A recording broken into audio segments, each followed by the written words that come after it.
are live. Welcome back, ladies and gentlemen. I am your host, Blake Ruffino. This is Are You Serious Sports. We hope that you guys are making it a good one. We know that we are as well. A huge show, in store for you tonight. I'm always making sure you guys can hear me and see me, just making sure. I'm not the most technologically advanced, so always making sure that you guys can hear me. But off we go. Welcome aboard. Glad you're with us. But we do got a good one in store tonight. Keys to victory for LSU, breaking down some Mississippi State film. We'll get into some Mississippi State tonight. We'll get into some LSU practice updates. Some guys missing today from LSU's practice. We'll touch on that. Does this help LSU moving forward? We'll see. Some key guys that everybody's been asking about, we'll touch on, Sage Ryan, and some others, but we'll be sensitive around, that one. But we will give the update for sure. Also, we do have a good friend of the show, Memphis Spence. Talked to him today. Actually, I say good friend, just met him today. But Memphis Spence will be joining the show at 7:20. He is a writer and a voter for the Football Writers Association. He does a poll every week. There's been a debate in this poll and polling and preseason polling and all this kind of stuff. We had a great debate today on Twitter. So I asked Memphis to come on, and he's going to tonight, and we're going to discuss the philosophy of individuals in the media and how they do their polling, what they do during the season, because I do have an issue with some of the polling that's going on right now. Not saying Memphis necessarily, but we'll debate it. It'll be a cordial debate. He's a Memphis grad. Memphis just played, obviously, Mississippi State. We'll talk to him about that as well as every day that we do on Tuesdays and Thursdays. Getting the hashtag Ask Blake. You have a question regarding sports, regarding LSU, fire them in there, and we will get to them.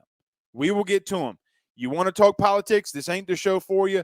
You want to talk about Shark Week? This isn't the show for you. You want to talk about The Bachelor? This isn't the show for you. Or what is it? The Bachelorette, whatever it is. Bachelor, Bachelorette. It's just not the show for you. You want to talk sports? You want to talk LSU? It is. And my top 3 games of the week, we'll as we start to expand at the end of the shows like we did yesterday, we will start to expand a little bit more into the SEC and into college football as it goes on, as that's something that I'm envisioning and wanting to do. So we'll talk LSU mainly, but then we'll get outside of them as well. So before we get started, let's get to a couple of these comments. Also, don't forget to hit the like and subscribe, like or subscribe button. Don't forget to share on your Facebooks, share to your social media. There's a lot of you already in here to start the show. Hit the like button for a player. Do me a favor. Do me a solid. Hit the like button. If you're on YouTube, don't forget to subscribe. Hit the like button as well. Smash the like button. Smash that like button. Hit the notification bell. And if you're on Twitter, do us a favor by hitting the follow and retweet as well. Lamar Williams is in the house. Derek Street's in the house. Brian Williams, Andrew Brister, Jed is in the house. Nookie says that this is going to be a great show ahead. I do believe and agree with him.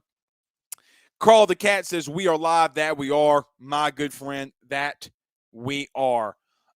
So we're going to touch in. I see a couple questions in here asking about Ty Davis Price. We will talk about TDP. So get your questions in. Hashtag Ask Blake. We'll get to them. My keys to victory. Some guys out of practice today. We'll get to that. But none better. We do got to pay the bills. Not around this thing.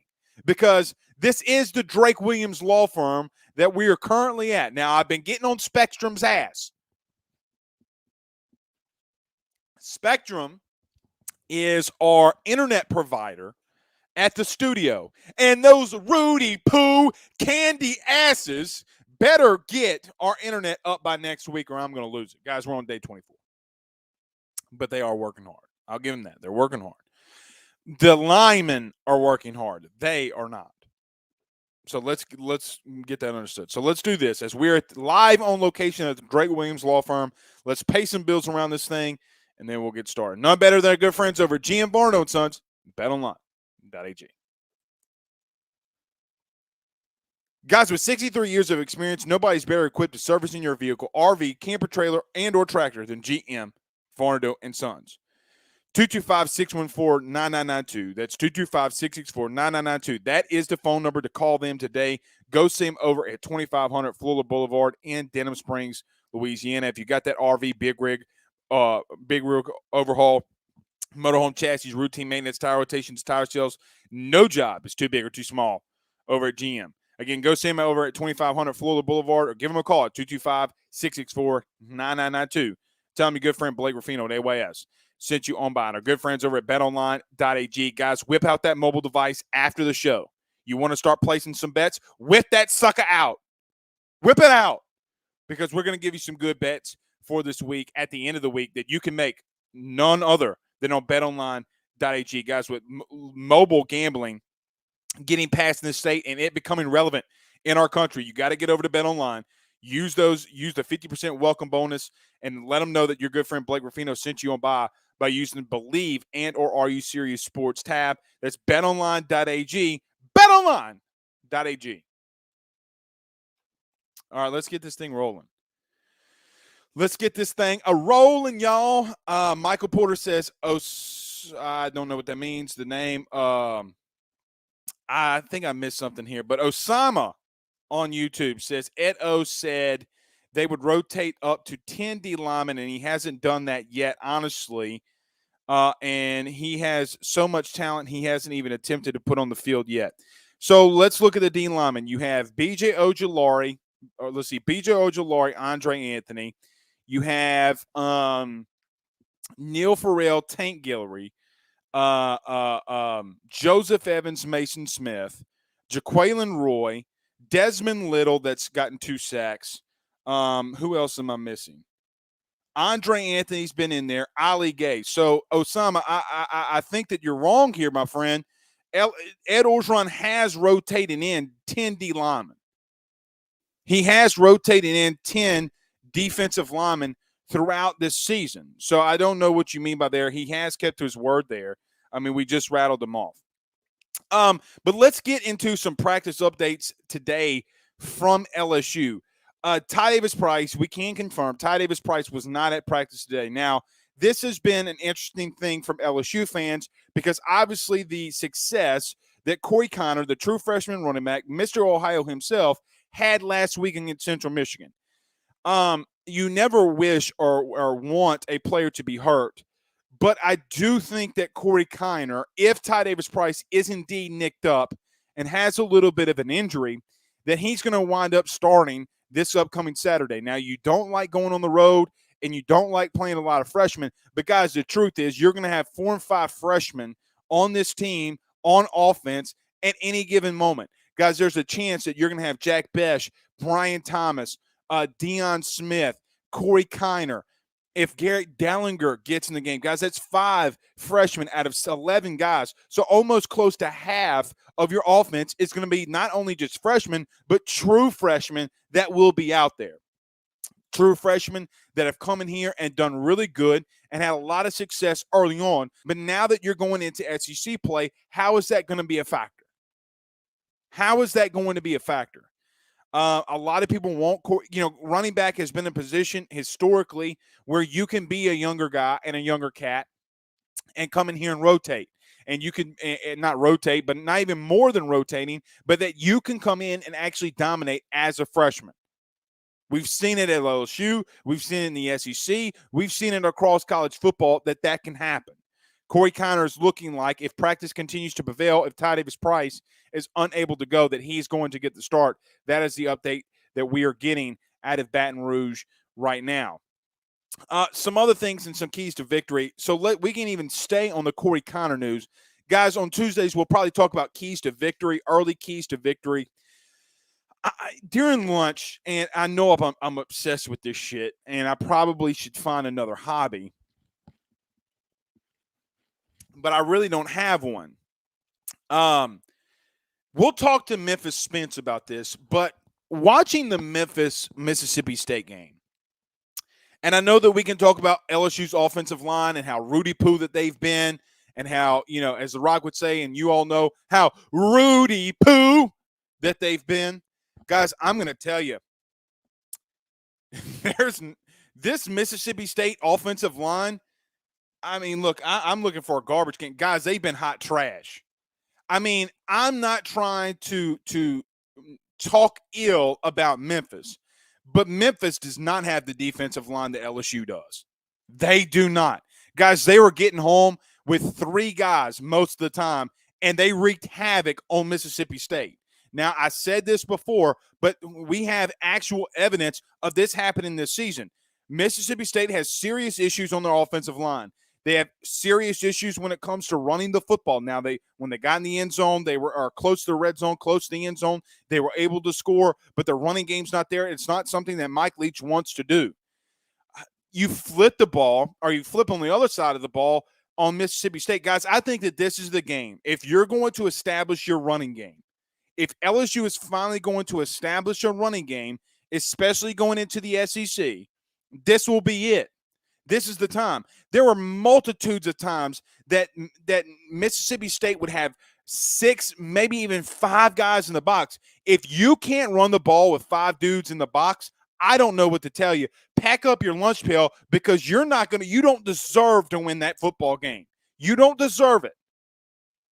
Memphis, I keep calling Memphis because we got Memphis Spence coming on. They played Memphis last week. But if you can't run the football with 5 guys in the box, you don't deserve to win, period. Now, LSU's O-line has struggled, and they got to get with it this week. But I'm telling you right now, I have not blown my gasket on them, but Jesus, Mary, and Joseph, sweet baby, 6-pound, 8-ounce, sweet baby Jesus, if you don't run the football this week, I'm going to get on your ass. Like, at some point, we got to get this gear rolling. At some point, this ball's got to get rolling. That's 2 keys. Getting home to Will Rogers, the Mississippi State quarterback, and being able to run the football, because Mississippi State is going to play coverage. They're going to play quarters. They're going to play Tampa 2, which they did a lot on Memphis this past week. A lot of cover 2, because Memphis likes to get the ball out in space. They want to throw the ball short, get guys out in space so they can make plays. They don't want to play that BS. They don't want to play it. So at what point does LSU say, you know what, we got to step up? And I don't know if LSU doesn't come out and start establishing the run. And you could say, Blake, what running game? What are you talking about? But, guys, if you have 5 guys in the box, you better run that sucker. Just telling you. I'm just telling you. All right, we got Memphis Spence coming up in about 5 minutes. Let's get to a couple of these comments before we get to them. He says, Nookie says, Brista is in the house. Michael Porter says, and all people say is, oh, maybe they're not ready. Well, you won't know until you give them a damn chance in the platform. Maybe talking about Corey Connor. I agree, guys. I agree. Or if you're talking about the defensive line, if you're talking about Savion Jones or Bryce Langston, guys, LSU's rotating 10 defensive linemen. I really don't know what else you want from him. I mean, guys, they have 14, 15 defensive linemen. I mean, I get what you're trying to say, but man, Desmond Little's been on this team for a while, and the 2 times that you got him in, or 3 times that he's played the last 3 weeks, guys, I'm pretty sure he's got 3 sacks. What else do you want? I'm just calling it. I mean, at some point, we got to say, look, that's one thing that Ed's done good. As much as we've been trashing Ed Orgeron right now, and if calling for his head, guys, you lead the SEC. Not only do you lead the SEC in sacks, you lead the entire nation in sacks, and we're trying to find something to get mad at. I'm not going to get behind. When you lead, it's funny. Max Johnson leads the nation in touchdowns, and LSU's defensive line leads the nation in sacks, and we're complaining about those 2 individuals, those 2 parts of LSU. Guys, that's not the issue. It's not the issue. Getting after the passer has never been the issue. You had 4 sacks in the first half against UCLA. That's not been the issue. The run game's been an issue. Getting dominated in the running game has been the issue. Lamar Williams says the only key to the game, play smart and extremely aggressive. Yeah, if they play aggressive, I think that they can win. Pooh Bear, what's up, brother? He says, what it do, Balake? You done mess up, Aaron. Timothy, present. Michael Key. Isn't it? Oh God, what's it? Isn't it Michael Key or God? That's so funny. Why they got canceled their show? I have no idea. Carl the Cat Dunn says you need to find Zach Pearson. Well, he's here, and we can bring him on, but my man's busy. Henry Pooh Bear also asked #ask Blake any word on Kirkland, Trey Bradford, or John Emery. John Emery's still in the appeal process. He still has his attorney, Trey Bradford. Per Ed Orgeron, the NCAA has not come down with a verdict on either Emery or Trey Bradford. And Kirkland, I think you're going to see him out. You're just going to see him out just because of the simple fact that I think that he's got a little bit of a suspension. They're not confirming that, nor do they want to confirm that. Why they're not confirming that, I have no idea. But again, I don't think that you need Gerontre Kirkland to win the game this week, nor have you really needed him. You will need him, and I don't mean that in a wrong way. But guys, I'm just telling you, I don't know what Zach Arnett, the DC from Mississippi State, is going to come out and do. I would expect for it to look a lot like last year, guys. If they want to send the pressure, do exactly what you did last week. But if they're going to play you like they did in Memphis and put 5 guys, 6 guys in the box, and you can't run, you need to turn in your LSU player's card because you don't want it. I'm just telling you. I have an iffy suspicion that LSU is going to be a lot better in running the football this week. I'm going to go ahead and call it. It's the ultimate hot take. Nobody, I'm going to get trashed for it this week, but I'm going to call it. I'm going to call it, man. God bless Sweet again. God bless them. They don't run the football, man. Run the ball, as Stephen Miller says. You better run that ball, or somebody gonna get clapped. I'm just telling you, bro. You don't run the ball, somebody gonna get clapped. Just telling you now. Carl the Cat says, still remember LSU beating Memphis State in the PMAC. I don't remember that. Maybe I was a young buck. Stephen Miller says, Penny Hardaway, Memphis State University. Okay. Thank you for the historical reference. Now I'm starting to remember.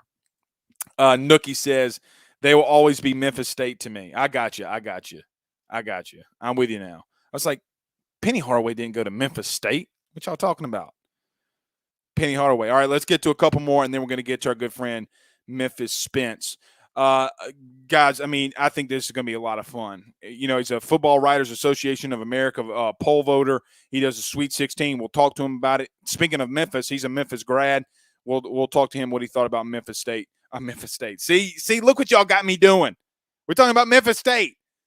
We'll talk to him about Mississippi State last week. But Derek Gordon says, I actually think the running game will be better with Connor and Goodwin, who will be back this week. Guys, that's a huge plus. I mean, the fastest guy in the state of Alabama is not in Alabama. He's in the boot. Guys, the kid, what was it? What was his time in the 100-meter? Wasn't it like a 10.3 in high school, guys? I mean, look, I ain't saying the man's blazing, but the man's got, on Madden, when you get hot on Madden and they have the little X and they go, and it's got the little like a cleat signal because my man's blazing and his cleats are on fire. That's Amari Goodwin 24/7, man. That's him. My man's got them blazers on his cleats. It's big, really big. And Derek sent us some stars via Facebook. All right, let's do this, guys. Let's get to a very quick break. Great guest coming up in Memphis Spence. After the break, really excited to talk to him. Talk to him about college football. Where does he see LSU? How did he see the game with Mississippi State last week? I think he's going to be able to give you a lot of context. So let's do this. Let's get to this break, and then we'll get to him at the end of this. None better, and we're here, none better than our good friends over the Drake Williams Law Firm. If it ever pull up. There we go. Guys, we've been here for over a week. We've been here for 10 days. I got to give a special shout out to our good friends over at the Drake Williams Law Firm. 985-386-7600. That's 985-386-7600. Family court, DWIs, titles, real estate, successions. The Drake Williams Law Firm does it all. Hell, you don't want to get pulled over by the popo, and the popo doesn't want to know that you got the Drake Williams Law Firm. DrakeWilliamsLawFirm.com. Go see him at 154 West Pine Street in Ponchatoula, Louisiana. Again, it's 154 West Pine Street. Tell him your good friend Blake Ruffino at AYS sent you on by our good friend John Patton over at GMFS Mortgage. If you're buying a new home, saving money on the mortgage you have now, or even doing that cash out refi, the timing has never been better. Get in touch with him today at 225-614-1234. That's 225-614-1234. Tell him your boy, Big Blake, sent you on by. All right, we got our good friend Memphis Spence is in the house. Memphis, What's going on, my man? What's happening, man? How are we doing tonight? Man, it is a beautiful week. I mean, coming off a Mississippi State win, 3-0. I'm happy. How about yourself? Well, I listen. I'm not happy that we got clapped. Us LSU fans, we got clapped by UCLA. I'm just going to be honest. I saw that. Chip Kelly put it on us. I saw it. But we do have a revenge game this week coming up against Mississippi State about what happened last year. Now, there's nobody better that can tell us what was seen last week with Memphis. Look, there was a lot of bad blown calls in that game. We'll get to that. The officiating was terrible. It was terrible. So, Memphis, let's start there. I mean, it was just more than the special teams play. I mean, that game was low scoring, but I mean, did you come out of that game thinking that Memphis got away with one, or that Mississippi State was just really not that good? Give me your characteristics of that game from last week. There were probably 12 or 13 holding calls that could have been called on both sides. I mean, it was that was what the play that everybody's talking about is basically just the pinnacle of how bad it was. I mean, there were phone calls throughout the entire game, and I was like, man, I thought the American officiating was bad. I don't know how you put up with this. How much are you paying these guys? You got to be able to pay these guys a little bit more, because that was terrible. And I understand now. Arkansas, I feel you. I understand how these calls get blown now in those big games. But yeah, it was terrible across the board. I honestly thought that that call, I think, honestly, was a makeup call from a lot of other missed calls earlier on. And they just, at that point in time, I think they were just rattled and ready to get out of there. Those refs were, they were trying to get out of Memphis. It already got dark. You don't want to be in certain parts of Memphis that, when it gets dark. They were just trying to get out of there. So it was a poorly officiated game. That being said, I'm surprised that we got that victory against that team, because we weren't supposed to. Our offensive line wasn't supposed to keep them to one sack, and I'm not exactly sure. I'm still trying to figure out. They only got. We're talking about a freshman quarterback, right? That's. I mean, what do you expect out of a freshman quarterback? 1 read, 2 reads at the most before he pulls the ball down. We're talking about a freshman quarterback. How do you only get home once with that defensive line? I'm still scratching my head as to what the game plan was for Mississippi State, because as I look back, I'm like, man, they should have been. There's 4-3. Send some safeties. There are a whole lot of other. I mean, Calvin Austin. Okay, keep 2 guys on Calvin Austin, but everybody else, you can match up man to man with it. With that defensive roster you have, Mississippi State, they were playing zone to match our zone. I was like, wait a minute, we're in zone because our secondary is trash. Right. What are you doing in zone? You shouldn't be in. You got a couple of. It didn't make sense as to some of the defensive play calling that I saw out of Mississippi State. It was ridiculous. So let me ask you this. On the flip side of that, though, yeah, Memphis did get home a lot, meaning sacks. The first half, they were wreaking havoc. I mean, look, Will Rogers. I mean, so let me ask you this. It kind of feels like when you watch that game, you were a little underwhelmed by Mississippi State. Did you just feel like that they kind of just went out there? And I'm not saying they didn't have a game plan. I don't mean it like that. But it was just very disorganized. Did you feel that way?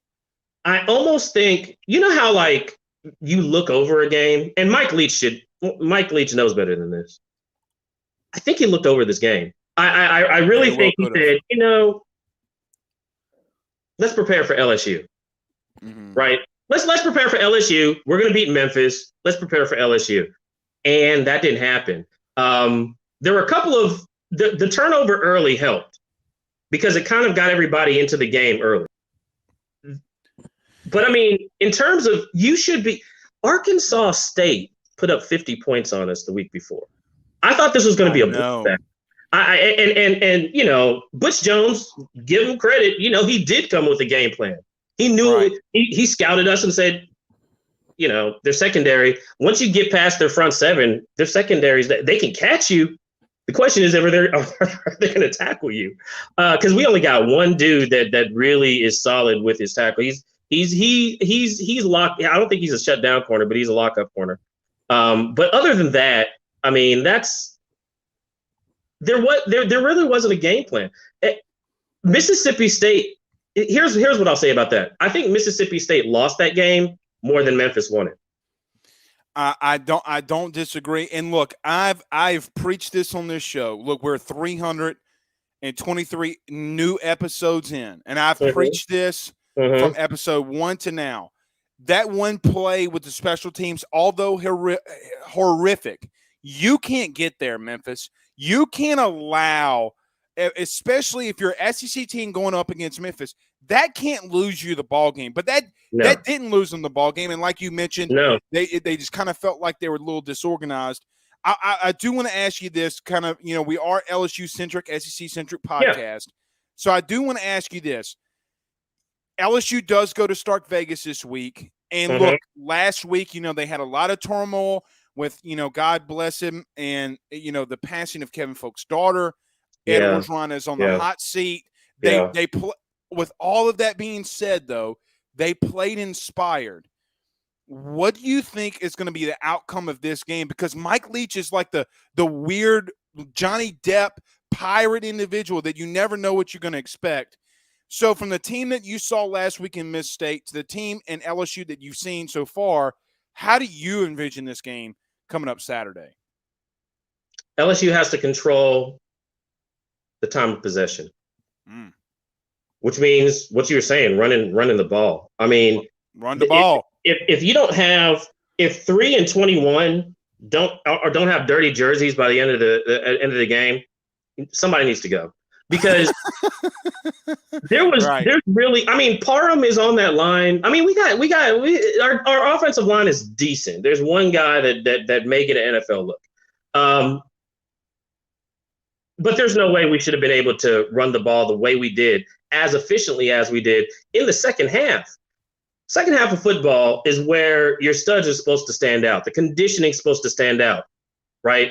You're supposed to be able to push around a smaller, offensive line. Your defensive studs, they had to get home. The linebackers were out. The linebackers were out of position a lot in the second half as well, and I don't know what that was about. I'm telling you, it was more scheme and bad game planning than anything else. They had the better players, except for maybe about 5 players. There's about 5 players that we have on our team that would start for Mississippi State. Other than that, they had the better players.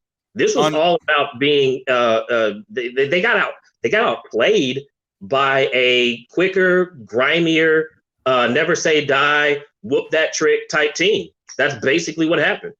Unreal. We do have a couple questions. Go ahead. LSU just needs to run the football. Time of possession. If you win the time of possession, you win the game. I'll say that right here on the show. If you win the time of possession, you will win the football game. Look, Rodgers is fantastic. He really is. First time I got the chance to see that guy, I'm like, okay, this guy's pretty good. He's gonna turn some heads. He's gonna turn some scouts' heads. That being said, though, I mean, this is the real DBU, right? I know Texas says they're DBU, Florida says they're DBU, LSU is the real DBU, right? So you're going to be able to take away his you're going to take away his first read, probably his second read. As long as you can stop the outlets coming out of the backfield, you should be fine. Just control the clock. It's all about clock control, which is something that they did against us. There were just so many bad calls, missed calls, holding that never happened. Everything just got out of control there at the end, and I think those officials just wanted to go home. That's what happened in that game. But you should be. My mother-in-law lives in Collierville, and I've been in Memphis a lot. Okay. Yeah. Yeah. And look, I'm just gonna say this: I love Memphis. You got some good ass barbecue, but I ain't living there. I'm just gonna tell you that right now. Man, if it gets dark, like I said, those I refs. know. Hey, we Those stopped refs. very quickly. We stopped at a gas station, and I forget what part of town. Yeah. This old gentleman walks up to me, and I'm just pumping gas, minding my own business. He Yeah. walks up to me. He looks at his watch. Old guy, and he looks at me. He says, "Listen, son, I don't know what the hell you think you're doing up in here, but you better pump that gas and get your honky ass up out of here." And look, I was in my wife's van. I put that son of a gun in low, and I was out, son. Get out, man. I'm just gonna leave it there. We do have a question before because No we did doubt. have a very cordial debate on Twitter that I want to get into. Yeah, let's talk the about AP that. poll, but I do want to get to this question from one of our listeners. Aaron Fielder says, hashtag Ask Memphis, what do you think about the punt return when Miss State didn't down the ball and Memphis special teams picked it up? So we did obviously save that one for last, and I know you somewhat talked about it, but what was your initial reaction, Memphis? What were you like? Were you just kind of perplexed, or were you just like, there's no way that this is going to stand? I looked at the guy and was like, why didn't he pick up the ball and give it to the ref? Right. That's the first thing that came out. I was like, yeah. Why didn't he give the ball? Everybody gives the ball to. Why didn't he give the ball to the ref? And then I was like, wait a minute, is this a live ball because he didn't give it to the ref? Because I didn't know at the time. I was, rule book going through my mind, like, I think this might be a live ball, guys. And, it ended up being a live ball. Now, I didn't expect with them earlier in the game, they had reviewed a call and they decided to call a penalty on something else that they were looking at. I thought the same thing was going to happen with the two number 4s on the field. Honest to God. I thought that how they missed that. I was like, I don't know how they missed that, but everybody shut up, be quiet about that. Right. That's the one. If there's any argument to Mississippi State, like, wait a minute, earlier in the game, you were looking for, I forgot exactly what the penalty was, but they looked at the penalty and then saw another penalty that they didn't called that instead. And people are like, well, wait a minute, that wasn't originally what they were looking for. Mm-hmm. How did they just call that? And gave Memphis the benefit of the doubt on that one, actually. Missed a whole lot of other calls. And then I was like, okay, well, it's definitely coming back because we had two number 4s. That's illegal procedure, right? You're two number 4s on the field. Right. So how they missed that, I don't know. And I'm like, okay, SEC refs really are terrible. My hat's off. If you complain about the officiating, I understand that.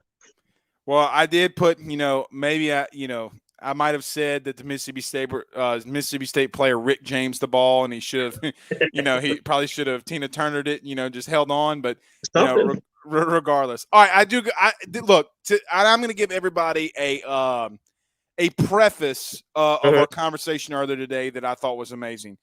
Yeah. So one of our listeners, Peggy Red, who I love, and she talks about how much she loves you. I talked about, I did not understand, and I put this on Twitter, how Oklahoma was ranked ahead of Ole Miss. Now, we're going to get into this, and then we had a cordial debate. We talked about, hey, this is too much to explain on Twitter, so we brought you on. So I do want to ask you this out of the gate. Now, you're a voter for the Football Writers Association of America. You do a great job there, but I do have to ask you, let's start off here. A lot of people, and I saw your poll, and you had the Oklahoma ahead of Ole Miss. Yeah. This is where the debate's going to come from me. Why? How is that so? Is it because of a preseason? And look, I get it's early in the season. It's going to play itself out. But how is Ole Miss not above Oklahoma right now in your mind? So to that end, and I was going to explain this on Twitter, but it's going to take me too long you only have 180 characters. I know. There are like 3 different schools of thought when you come to voting. Some people, they still use the computer method where you plug in stuff, you get stuff out. It's pretty much like the BCS poll where everything's calculated, right? Some people just look at the poll as a snapshot voting. What happened this week? Let me vote purely on what happened this week.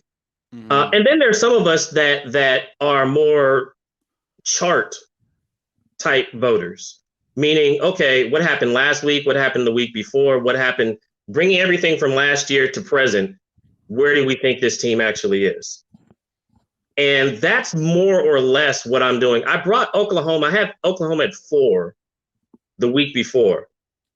Another lackluster game, and I was like, okay, let me bring them down to 7. But I'm almost if Oklahoma and Mississippi State played, who do you think would win? I still think it would be Oklahoma. If you mean, I know we're talking about Ole Miss. Quite honestly, Memphis, in my opinion, I'm going to pick Ole Miss, and here's why.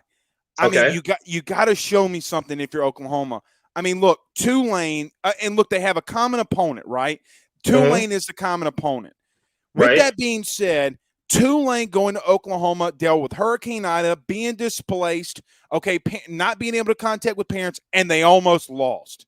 Yeah. Now that Tulane's back for the week, and I get that, we're dealing with human beings here, but they go to Oxford. There's something psychological about it. There is something psychological, but ain't 700 yards difference of psychological though.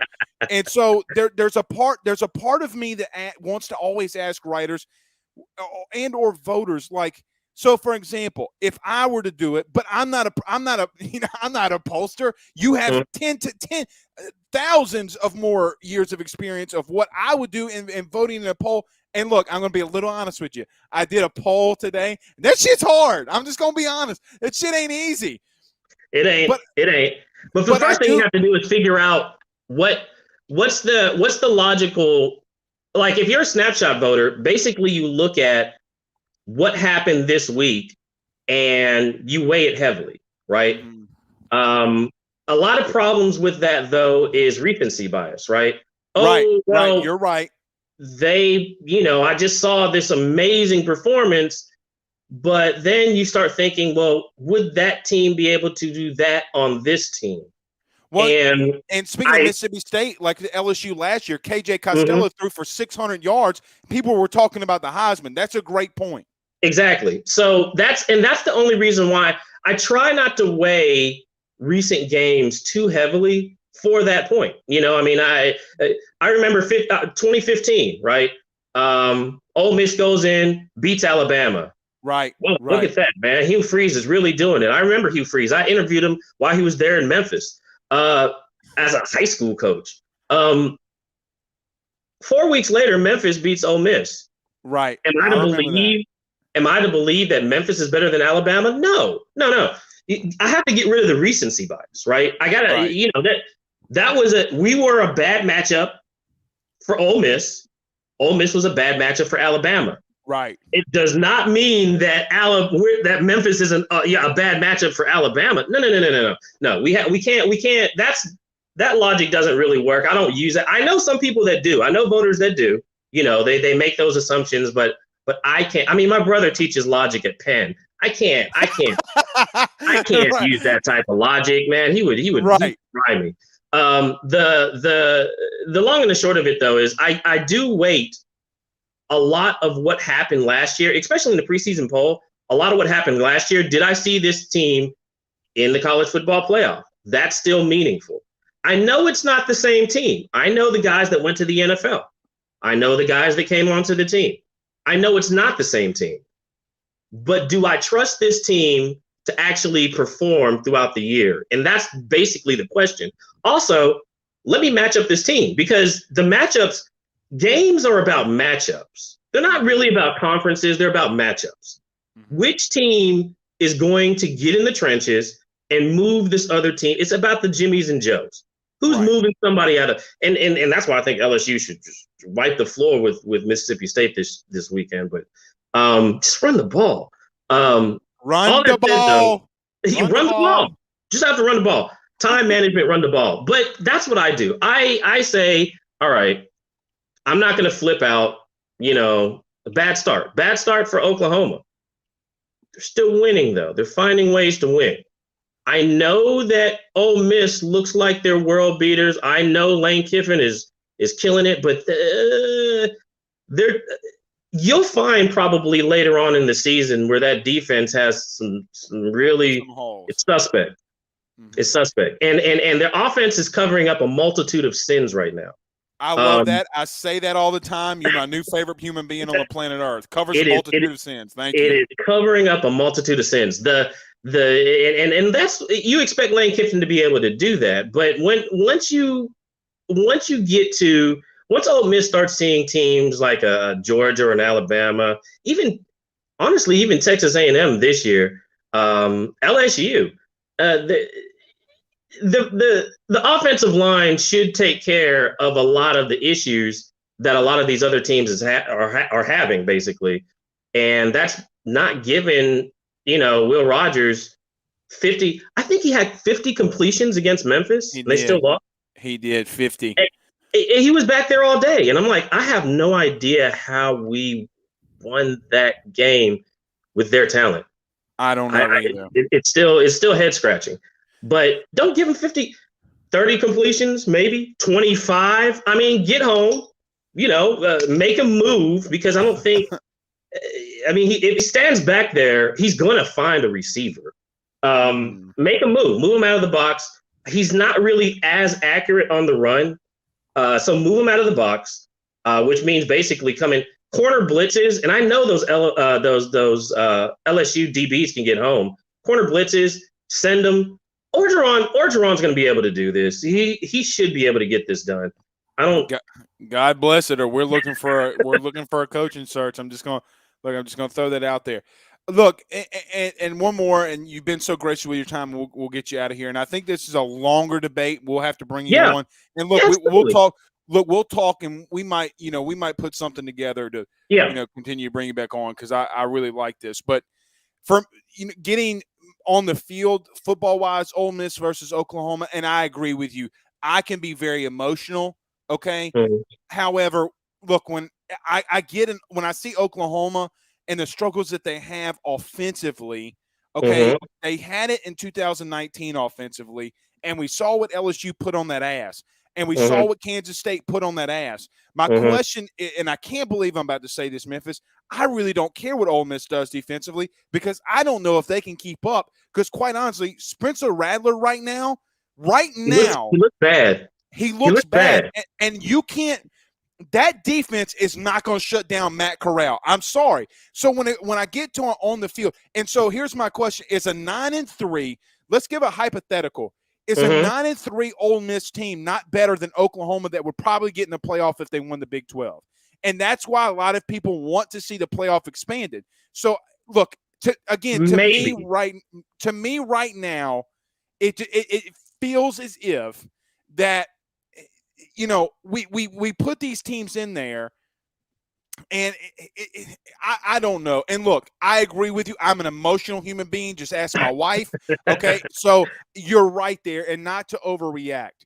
But when there is one last question that I do want to get to, because there are some games that we saw last week in this voting. And let me ask you this. Did Georgia surpass Alabama last week for that number one spot, in your opinion? I had them. I actually put Georgia at Georgia was my number one. Okay, elaborate on that. So Georgia's defense is something that I'm also a voter for the Bronco Nagurski trophy. Okay. And so I'm always looking at defensive guys, and Outland, as a matter of fact. But Georgia's defense is something that I think it makes sense this year. Kirby, a lot of times I'll look at Georgia and say, all those 5-star and 4-star guys, they're not using them correctly. This year, I think the formations, the game plans, everything seems to be coming together for Georgia. I wouldn't be surprised to see Georgia in the college football playoff. I wouldn't surprised to see Georgia win the SEC this year. Me either. If they can get the defense makes sense this year. They're actually doing Memphis. Things that with the talent that they have, they're actually putting them in position to make plays. And I really like what I see out of Georgia. And that's mostly coaching, because they usually have the players to do it. They just don't do it. And you're like, well, why aren't they doing this? If you have a corner that runs a 4-3, why can't you're not going to dial up a corner blitz once when you know he can get home. Why not? It just there's sometimes you look and you're like, man, it's just wasted talent, honestly, with Georgia year in and year out.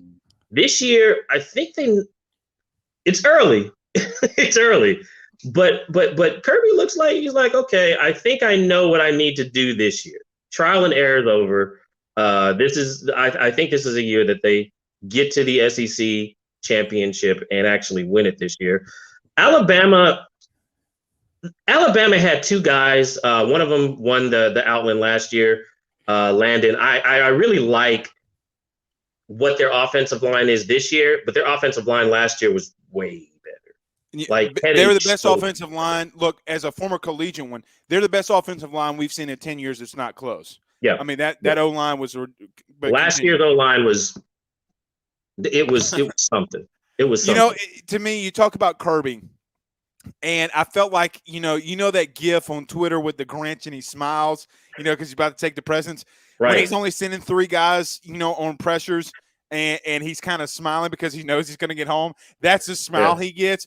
That is an evil thing when you can put 8 guys in coverage, exactly. Or 7 guys in coverage, and you can get home. It's a scary thing. Memphis. If they play that 3-4 and then start sending corner blitzes, they legitimately have. And I don't think they had one this last year, but I think they legitimately have a shot at the title this year. It's going to be fun, and we're going to have to bring you back on to talk about it. But look, we're out of time today. I'll hit you up at the end of the show tonight.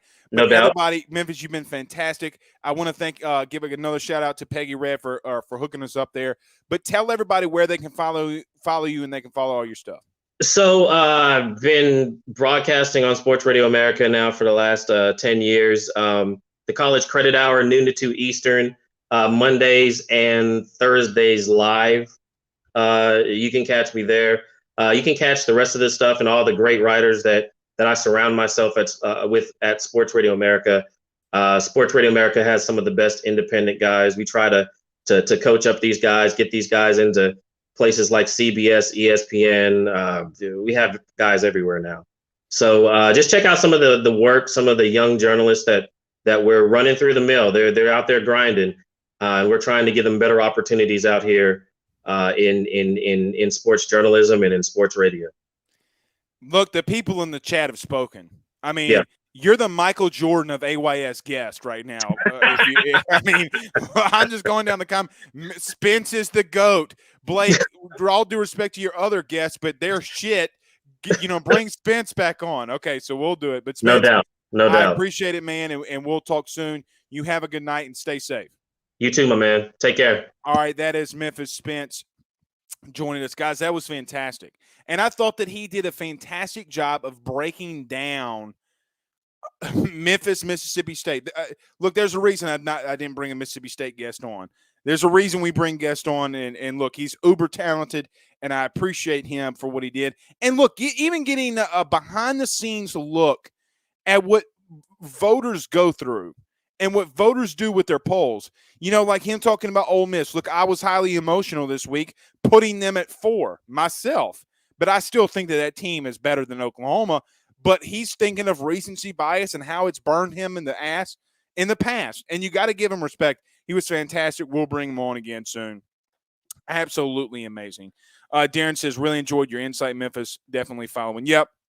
Follow him on Twitter at Memphis Spence. Absolutely fantastic. Well, let's do this. Let's get to a couple more of these things. Fire in your questions. Hashtag Ask Blake.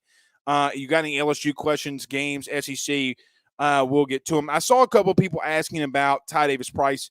I've been hearing today that he might be a little nicked up. We'll see there. Jay Ward was back at practice.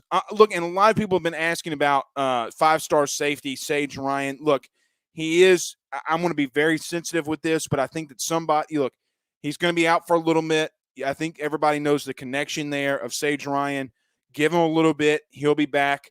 I think they'll be fine. And look, once the kid comes back, you got to be able to incorporate him in some playing time defensively. So just everybody I would ask to give him a little bit of time meaning Sage Ryan. But he'll be fine. He'll be fine. I think that he's going to be ready to go. One last thing before we get out of here. I know we talked about keys to the victory for LSU this week, and I do agree with Memphis.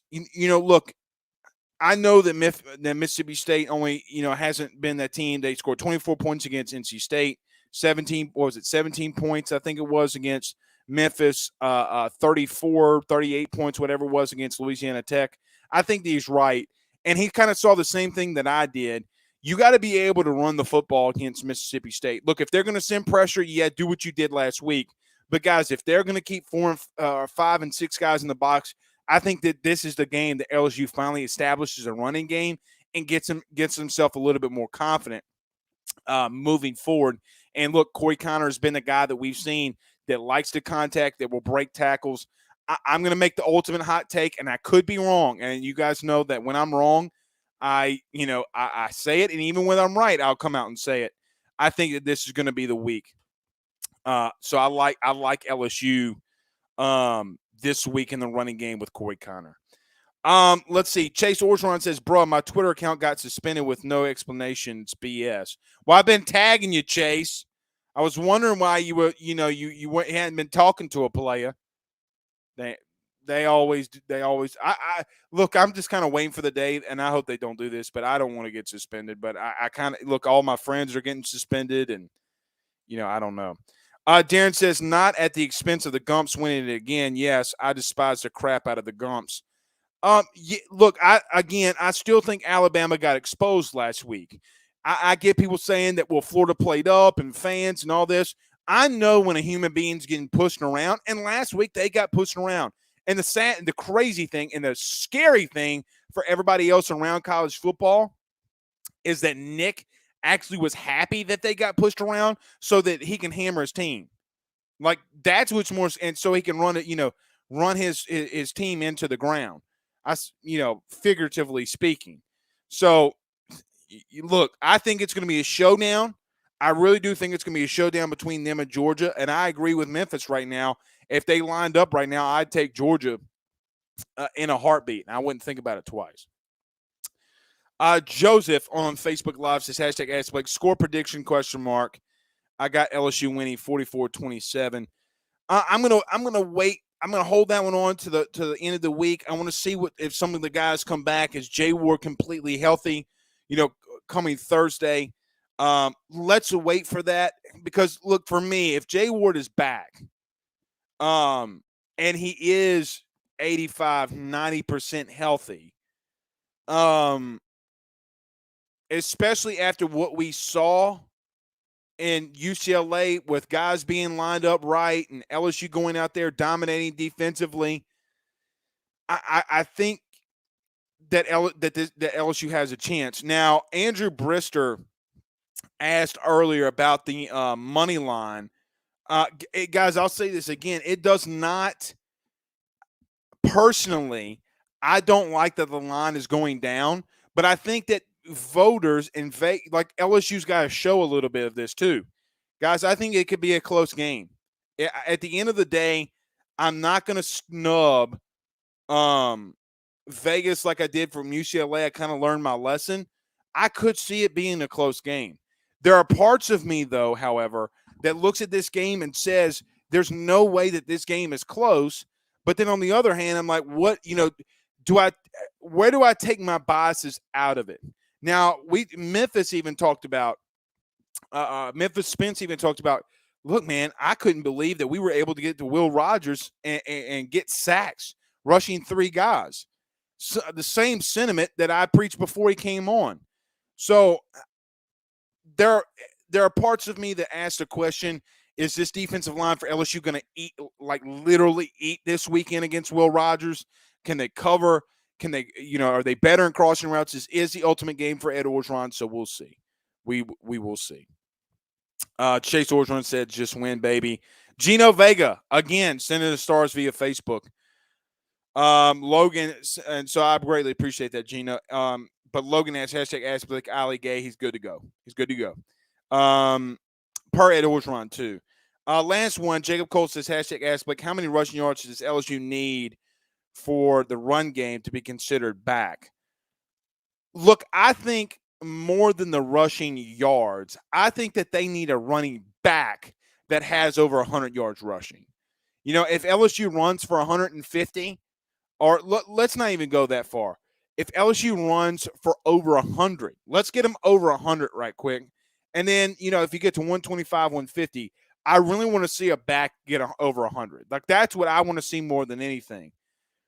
But the numbers are there. Now, we'll see what Mississippi State does in schematically against LSU, but I don't think that they're going to do something much different than they did a season ago. If they want to send pressure, and you got to let Max read it quickly and do what you did. Use the pass to set the run if you want to. But look, if they're backing everybody out and you only got those numbers, you got to be able to establish the running game. You got to be able to establish the running game. Look, if Memphis can do it, you can do it. There's no question about it. I lied. Last one. Tyler Cormier, who just got engaged, I saw on Facebook. Congratulations, brother. He says, hashtag ask Blake, do you think we will ever see them be creative with Jack Bech and use him in the backfield in a 21 personnel? For people who don't know, 21 personnel would be two tight ends, one back. So basically what you're saying is a 22. If you're asking the backfield, you're talking about 22 personnel. Or maybe, I don't know, Tyler, what you're asking. Are you talking about at running back? At running back, no. I thought that they were creative with him last week. And I think they just need to continue to do what they're doing. They continue to run the same offense that we saw last week, the same intensity, same energy. I think LSU will be fine, and they'll get the win. All right, guys, we will see you maybe not again tomorrow. So I do got to be honest with you. Guys, coming to the law firm has been fantastic. I haven't seen my son a lot. So I'm thinking we might take the day off tomorrow. I don't know that yet. We'll see. But I do want to spend some time with my little man tomorrow. So we'll see. I mean, guys, I leave for work at 5:30. I get home at 5 o'clock in my normal routine. I get ready. I come here. I see my son for 30, 45 minutes. I come here, get ready, go home, and he's already asleep. So I kind of want to spend a little bit of time with my son. So we'll see if we do a show, but we'll play that one by ear. But until then, guys, we'll see y'all again soon. Y'all have a good night.